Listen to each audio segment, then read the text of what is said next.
Teo 18, vargjet 21 deri në 35. Atëherë erdhi pranë Pietri e tha: "O Zot, sa herë të më katoj vëllai im kundër meje, dhe t'ja fal atij?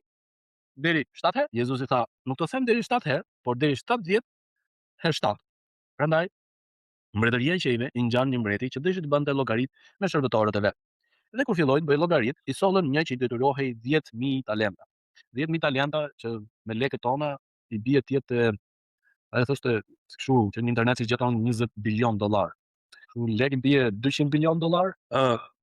Një që i detyrohej 10.000 talenta. Dhe duke qenë se ky nuk ishte që ta paguante, i Zoti urdhëroi që të shitej ai, gruaja e tij, bijtë e tij dhe gjithçka që kishte dhe të shlyej detyrimin. Atëherë shërbëtori i ra ndërkënd e i lutej duke thënë: "Zot, je zemërgjer me mua dhe do t'i paguaj të gjithë", por i shtyr nga dëmshuria. I Zoti atij shërbëtori e la të lirë, jo vetëm që e la të lirë, por dhe ia fali detyrimin. Por ai shërbëtor si doli takoi një nga shërbëtorët e tij që i detyrohej 100 denar. 100 denar i bie, le të themi, as 1 milion lekë. Dhe mbasi e zuri për fyti, po e mbyste duke thënë: "Më jep atë që më detyrohet." Atëherë bashkëshërbëtori i tij ra ndërkënd dhe i lutej duke thënë: "Je zemërgjer me mua dhe do t'i paguaj të gjitha." Por ai nuk deshi, madje shkoi dhe e futi në burg derisa ta shlyente detyrimin. Por bashkëshërbëtorët e tij, kur e pan ç'ndodhi, u pikëlluan shumë dhe shkuan dhe i thanë të Zotit gjithçka që kishte ndodhur. Atëherë i Zoti thirrri dhe tha: "Shërbëtori i lig, unë ta fala gjithë këtë detyrim, sepse më lutet. A nuk duhet të kishe edhe ti mëshirë, edhe të kishe edhe ti mëshirë për bashkëshërbëtorin tënd, ashtu si pata mëshirë unë për ty?" Dhe i Zoti i zemëruar u adërzoi torturuesve derisa t'ia paguante gjithë detyrimin. Kështu do të veproj me ju edhe ati im qellor nëse nuk ja falni nga zemra gjithsecili vëllait të vet shkelit e tij. Mënyra se si fillon kjo shëmbulltyr, sepse në momentin që ë ky Pietri i kërkon Jezusit një shpjegim, po ta vjen re, mënyra se si e bën pyetjen Pietri është nuk është se po ja bën pyetje të mirëqenë të thuash po të desha mendimin tënd, por ja bën pyetjen në një mënyrë të tillë që ai kërkon miratimin e Jezusit. Pra thotë: "O Zot, sa herë të më katoj vëllai im kundër meje, edhe t'ja fal atij? Deri 7 herë? Kështu është?" Jezusi thotë: "Jo, jo 7. 7 herë 70 herë 7." Ja fiku dritat Petrit. Sipas traditës të Judes që ishte në atë kohë, njerëzit atëherë e kishin për detyrim ligjor të besimit të tyre, të traditës së tyre, që mund të falnin deri në 3 herë. Ti kërkoje në falje, mund të merrje faljen deri në 3 herë. Po mbasi kaloni këto 3 herë, s'kemi më punë bashkë. Çfarë ndodhi? Ndërsa Jezusi po e tregon këtë, ka dy anë të medaljes, që neve shpesh harrojmë ose nuk na pëlqen ta shikojmë, le të themi më mirë. Nëse ne do të ishim ata që do kërkonin falje, nëse do të ishim ne që do kërkonin falje, do ta pranonin, do kërkonin mëshirë, siç ishte ky zotëri. Edhe por nëse do të praktikohesh, nëse neve do të ishim pala ku na kërkohej falje, atëherë primiçi. Ndërkohë që Jezusi na tregon këtë histori, shpesh herë vendet ndryshojnë. Ne që nuk falim, mund të ndodhemi në pjesën që jemi më shumë detyrues tek dikush tjetër, edhe në këtë rast tek Perëndia, sesa tek njëri tjetri.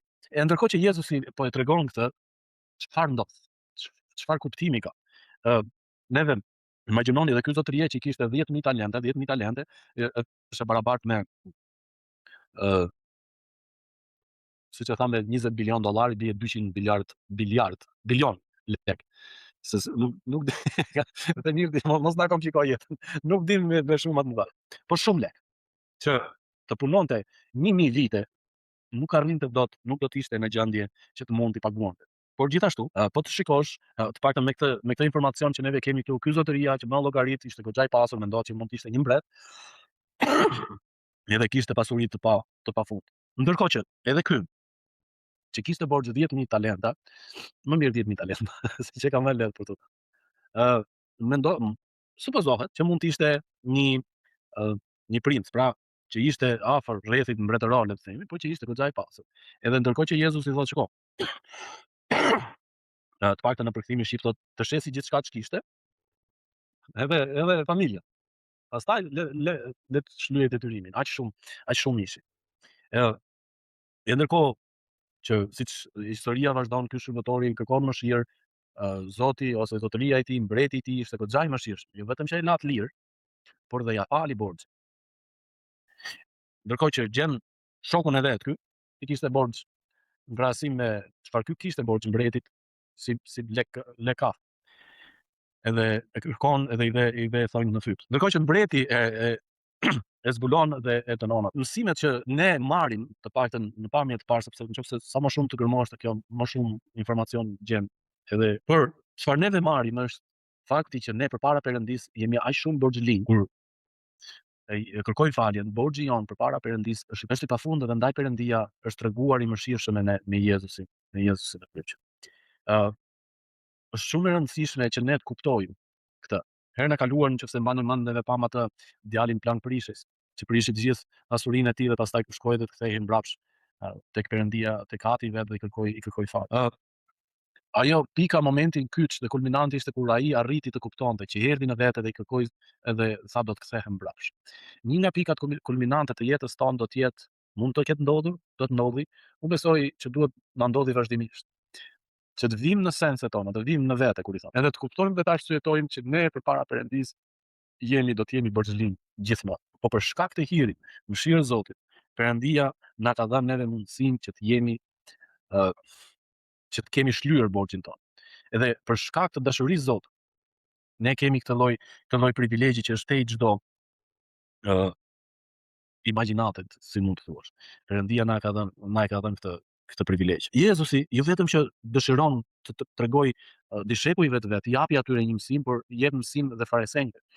Ju kujtohet tek Gjoni sapo lexuam që në momentin që ai Jezusi ngjalli Lazarin, ata jo vetëm që donin të vrisnin Jezusin, por donin të vrisnin edhe Lazarin, sepse kjo po shkaktonte që shumë njerëz të ndiqnin më shumë Jezusin. Pra për shkak të lavdisë së tyre, ata kërkonin të hiqnin qafe çdo lloj pengese të mundshme që ju del përpara. Edhe në këtë raste nuk merret në konsiderat as dashuria, as mëshira, as hiri, as falja, asnjë gjë. E ndërkohë që vetë Jezusi po tregon diçka ndryshe. Vetë Jezusi po themelon diçka ndryshe. Në shumë herë Jezusi thotë kush ka vesh për të dëgjuar le të dëgjojë. Kush do të vijë në vete, le të vijë në vete. Kush do të pendohet, le të pendohet. Pra është një proces që i ndodh gjithë secili që ka nevojë të falet. Të gjithë ne kemi nevojë të falet. Të gjithë ne kemi nevojë për Perëndin, për mëshirën, për hirin e Zotit. Por problemi që ndron dhe që neve e dim është për shkak të krenarisë tonë që na mbërthen këtë botë, ne shpesh herë harrojmë. Po ta vesh re në shumë aspekte të jetës sonë, ti po të shikosh ka njerëz të ndryshëm, ë? Ka njerëz që janë, le të themi, të pasur, bëjnë sikur kanë çliruar qytetin, ose e kanë në kontroll qytetin. Ka edhe nga ata njerëz, le mos t'i ham hakun. Ka edhe nga ata njerëz që janë të pasur, por janë aq të thjeshtë, janë aq komunikueshëm, sa ti harron kush është.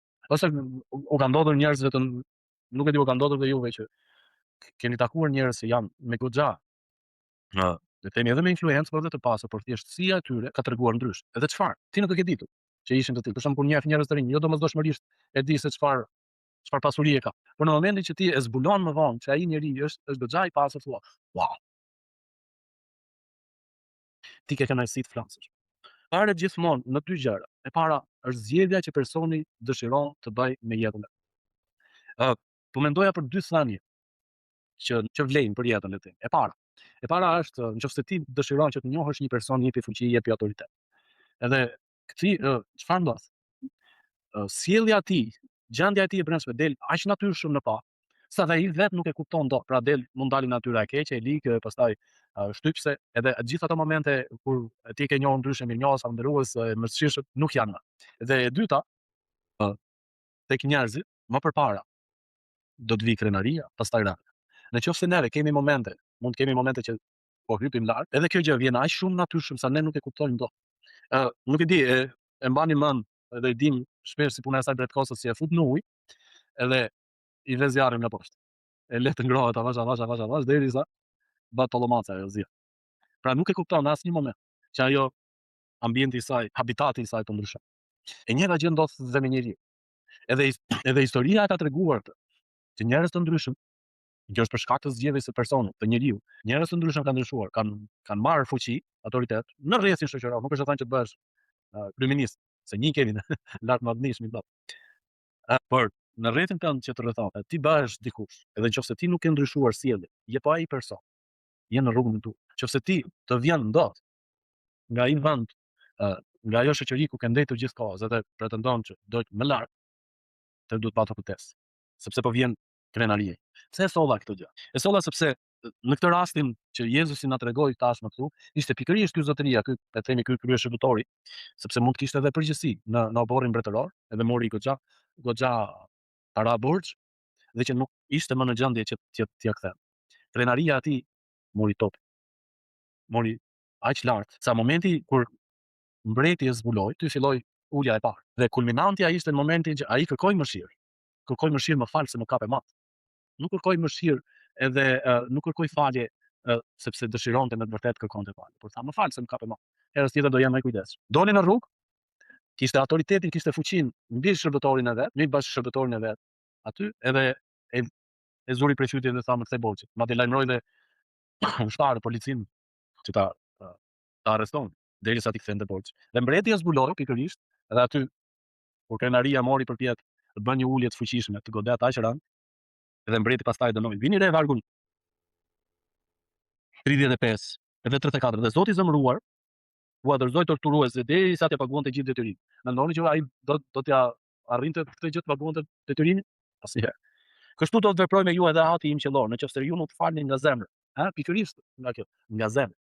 Gjithsecili vëllain e vet shkeljet e tij. Pra nëse ti nuk e bën me një zemër, nuk kërkon falje me gjithë zemrën, nuk ka ndryshuar asnjë gjë.